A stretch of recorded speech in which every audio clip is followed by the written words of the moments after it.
Acredite, o São Paulo conseguiu perder para o Botafogo em mais um resultado horroroso na pior temporada da história do clube. Mas, no vídeo de hoje do canal do Nicola, vou te contar sobre uma pressão muito grande para que o Júlio Casares promova uma enorme reformulação dentro do elenco tricolor. Quero falar ainda sobre Wagner Mancini, ele corre o risco de demissão. Trago novidades sobre o Vasco, que prevê a perda de até 100 milhões de reais com a participação na Série B em 2021, e tem novidades importantes sobre futebol e televisão. A Globo pretende mudar o horário das transmissões aos domingos e vou te falar sobre a Liga dos Campeões. Onde é que será que vai passar a Champions League? Tem propostas de emissoras brasileiras, você vai entender tudo a partir de agora.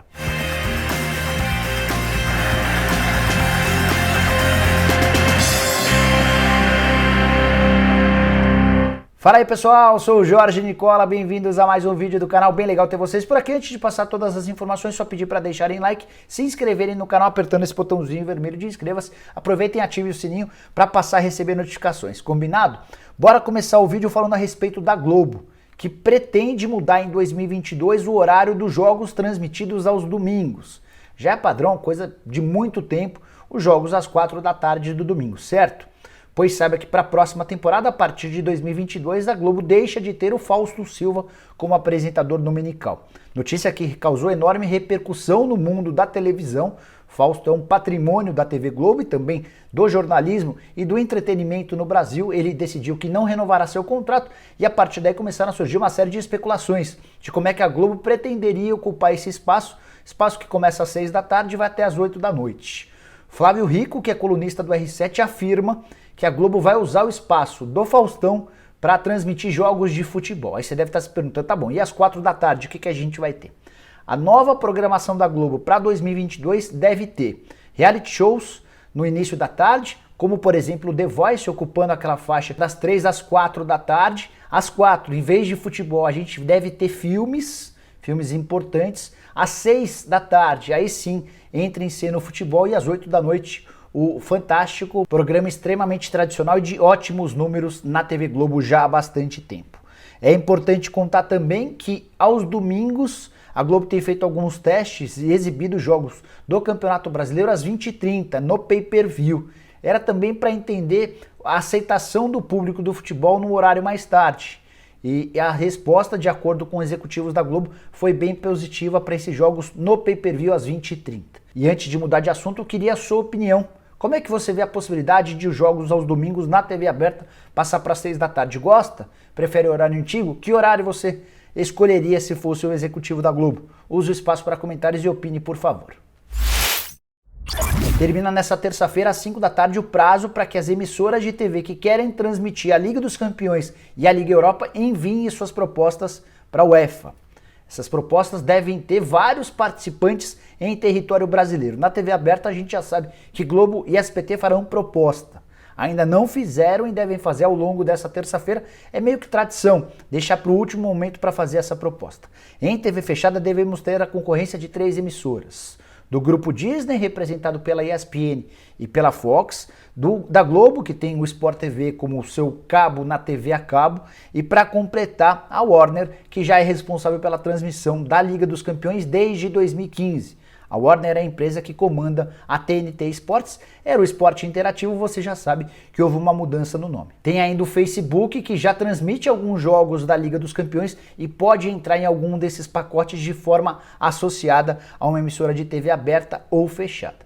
Por que a Liga dos Campeões é tão importante? Vale a lembrança de que na última final da Liga dos Campeões, a TNT Sports conseguiu audiência de 20 pontos na TV fechada, um recorde histórico.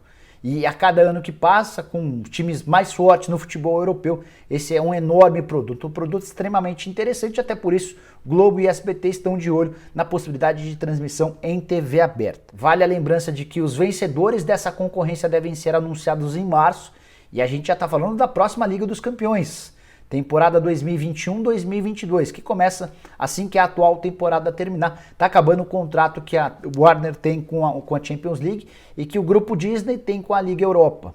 Os pacotes, as propostas podem ser pela Champions League e também pela Liga Europa. São as duas principais competições do futebol europeu à disposição do mundo. Quero falar agora sobre o Vasco e o dia seguinte ao tropeço, o empate em 0-0 com o Corinthians, que praticamente sacramentou o rebaixamento do Vasco. O Vasco precisa, para não cair, vencer na última rodada do Goiás, torcer para que o Fluminense vença o Fortaleza, jogando no Rio de Janeiro, mas é preciso que com esses dois resultados o Vasco tire uma diferença de 12 gols no saldo a favor do Fortaleza. É o mesmo que dizer que o Vasco precisaria vencer o Goiás por 6-0 e torcer para que o Fluminense fizesse 6-0 no Fortaleza. Poderia ser 8-0 de um lado e 4-0 do outro, enfim. A soma precisaria dar esses 12 gols de diferença. Os próprios dirigentes do Vasco já tratam o clube como rebaixado.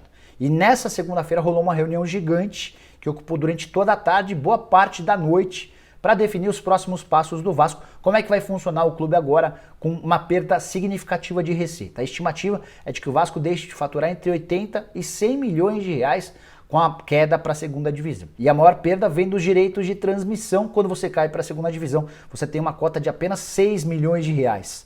O Vasco, como um dos times mais populares do país, disputando a primeira divisão, tinha uma condição extremamente diferente. E a partir desses 100 milhões de reais, o novo presidente do Vasco, Jorge Salgado, já deixou bem claro que vai iniciar um processo de reformulação importante. A ideia é enxugar o atual elenco.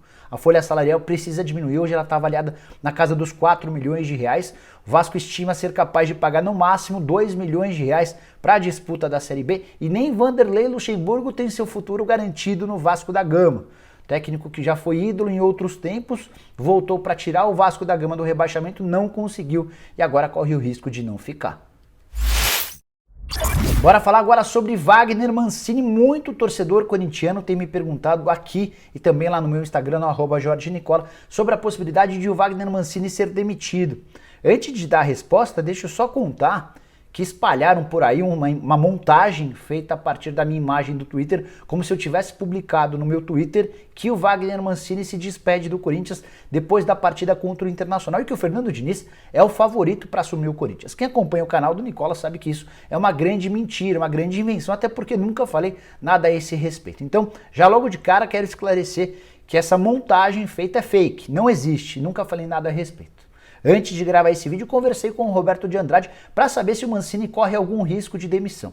Vale a lembrança de que o Corinthians não vence há 4 jogos, são 2 empates e 2 derrotas. É o pior momento do timão sob o comando do Mancini, uma única vitória nos últimos 7 jogos. E é em meio a esse contexto que existe uma pressão e uma indignação do torcedor corintiano em relação ao trabalho. Mandei a mensagem para o Roberto de Andrade e perguntei: ô Roberto, tem alguma chance de o Mancini cair? A resposta do diretor de futebol, do homem forte do departamento, é o homem da confiança do Duílio Monteiro Alves, ele respondeu o seguinte, abre aspas, não tem nenhuma ameaça para ele, o Mancini trabalha tranquilo e é um cara fora de série, fecha aspas. O Roberto ainda deu alguns outros bastidores importantes. Contou que o Mancini já apresentou uma lista de reforços e é em cima dessa lista de pedidos do Mancini que o Corinthians trabalha para reforçar, para melhorar o atual elenco. Antes, porém, o Corinthians vai precisar se desfazer de alguns jogadores caros e que são pouco utilizados.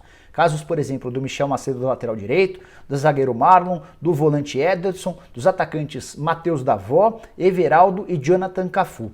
O Corinthians também adoraria negociar o Luan. Se pintar qualquer clube interessado, o Corinthians topa até fazer um desconto em relação aos 23 milhões de reais que gastou. Por último, mas não menos importante, é legal contar também que o Mancini, com autorização da diretoria, promoveu garotos das categorias de base. Foram 9 nos últimos dias. Esses meninos vão ser avaliados nessa reta final de Campeonato Brasileiro e início de Campeonato Paulista para saber se o Corinthians pode tirar proveito desses jogadores que vêm da base, jogadores bem mais baratos do que de costume, bem mais baratos do que qualquer reforço. Se o Mancini identificar jogadores com potencial, eles vão passar a ocupar espaço no time de cima. Bora fechar o vídeo falando sobre a enorme pressão pela qual o São Paulo passa, especialmente depois da derrota, acredite, por 1-0 para o Botafogo, o lanterna do campeonato que não vencia há 10 partidas. O Botafogo vinha numa sequência de 1 empate e 9 derrotas, conseguiu vencer o São Paulo na noite dessa segunda-feira, no fechamento da 37ª rodada.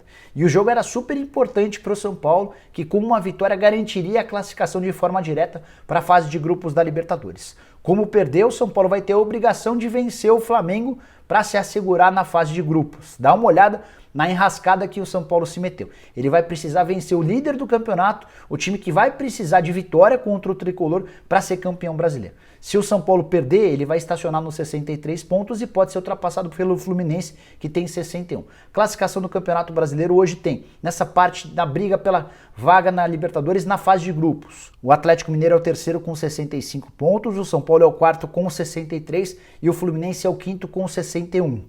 O pior é que o São Paulo não vai poder nem empatar com o Flamengo, porque se ele empatar ele vai a 64, e se o Fluminense vencer o Fortaleza, é natural que isso aconteça, o Flu também chega a 64. Só que aí nos critérios de desempate o Fluminense teria 18 vitórias e o São Paulo teria 17. O que eu quero dizer é que existe enorme risco de o São Paulo não conseguir a vaga direto para a fase de grupos. Isso vai representar a possibilidade de, por exemplo, o São Paulo ser eliminado numa pré-Libertadores.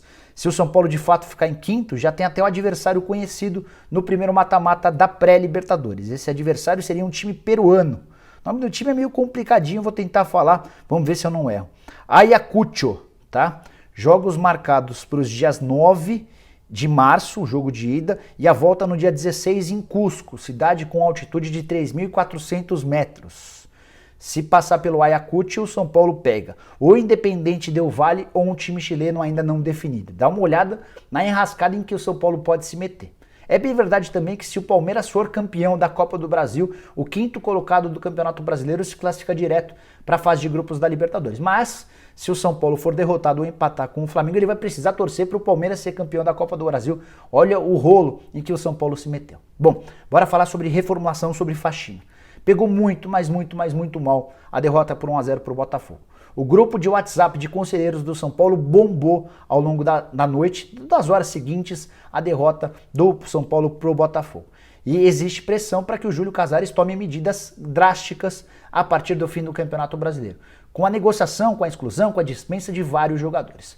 Posso te contar que o Júlio também está bem incomodado com a sequência horrorosa de resultados desde que ele assumiu a presidência do clube. São Paulo só venceu o Grêmio desde que ele tomou posse. Vitória no Rio Grande do Sul, vitória bem importante e surpreendente, porque em todas as outras partidas ou o São Paulo colecionou empates ou derrotas, deixando de brigar pelo título do Campeonato Brasileiro para correr risco de terminar em quinto lugar na classificação geral.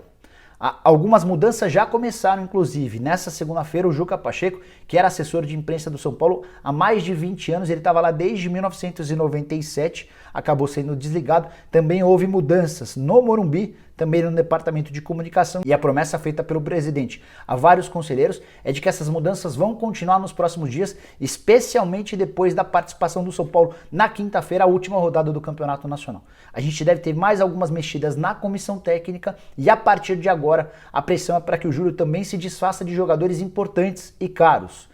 Tenho te contado já há bastante tempo que o Juanfran não ficará no São Paulo, tem contrato somente até fevereiro e custa caro, mais de R$600 mil por mês. O Rojas pode ter uma oportunidade de ficar mais 3 meses, mas isso ainda não está definido.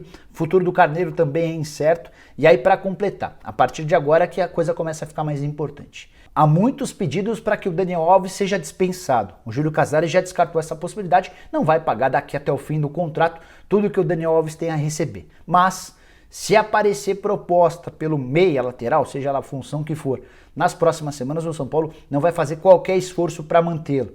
Outros jogadores há bastante tempo no São Paulo que também não têm dado conta do recado devem ser negociados. Assistiremos nas próximas semanas a uma enorme reformulação no elenco. A impressão que esse grupo tem deixado para os novos dirigentes do São Paulo é que é um grupo fracassado. E não tem como pensar outra coisa de um time que, por exemplo, em 2020 perdeu para o Mirassol nas quartas de final do Campeonato Paulista, perdeu para o Binacional na Libertadores da América, acabou sendo eliminado na fase de grupos. Pouquinho mais para frente também perdeu para o Bragantino, perdeu para o Internacional por 5-1 dentro de casa e agora mais essa derrota vexatória, 1-0 para o Botafogo já rebaixado. Jogo que teve o Reinaldo expulso no começo do primeiro tempo. No começo não, ao longo do primeiro tempo. Jogo em que o São Paulo criou muito pouco ou quase nada, em que o Luciano no finalzinho ainda desperdiçou um pênalti só para garantir a tragédia completa. Bom pessoal, eram todas essas as informações que eu queria dividir com vocês no vídeo de hoje do canal da Nicola. Espero que tenham curtido o vídeo, deixem like por aqui. Quem ainda não se inscreveu no canal, aperta esse botãozinho vermelho de inscreva-se. Nos vemos de tarde com mais informações, combinado? Até lá, tchau, tchau!